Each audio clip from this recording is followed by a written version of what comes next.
आगे बढ़ते हैं। निम्नलिखित में से कौन राष्ट्रपति के निर्वाचन में भाग नहीं लेगा?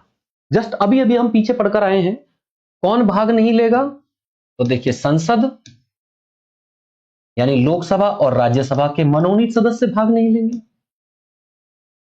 संसद यानी संसद में कौन कौन हो गए भाग?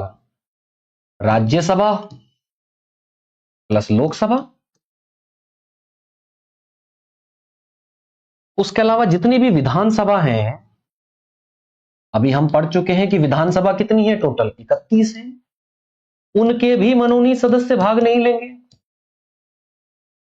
और तीसरी चीज, विधान परिषद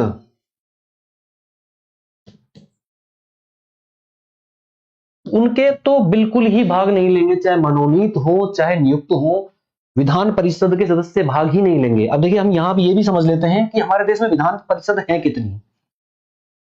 वर्तमान में 6 राज्यों में हमारे पास विधान परिषद है। तो कौन कौन से हैं? यूपी है, बिहार है, पेयर बना लीजिए, यूपी और बिहार, इधर महाराष्ट्र, एमएच यानी महाराष्ट्र, और उसी के पास कर्नाटक। आंध्र प्रदेश और तेलंगाना दोनों अलग अलग हुए हैं, तो तीसरा पेयर बना लीजिए, आंध्र प्रदेश और तेलंगाना।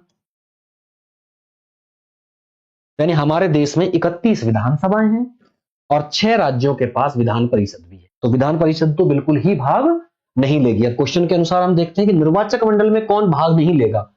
निर्वाचित लोकसभा सदस्य।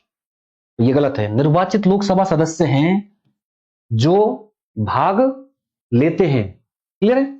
निर्वाचित राज्यसभा सदस्य, ये भी गलत हो गया।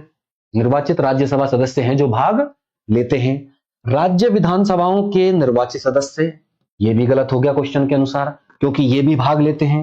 राज्य विधान परिषद के निर्वाचित सदस्य, देखिए राज्य विधान परिषद जहां वर्ड आ गया विधान परिषद, याद रखना है कि उसके भाग नहीं लेंगे, चाहे यहां निर्वाचित लिख रखा हो चाहे मनोनीत लिख रखा हो, कोई फर्क नहीं पड़ता है। क्लियर है? तो ऑप्शन के अनुसार डी सही होगा, यानी विधान परिषद के सदस्य राष्ट्रपति के चुनाव में भाग नहीं लेंगे, निर्वाचक मंडल के सदस्य नहीं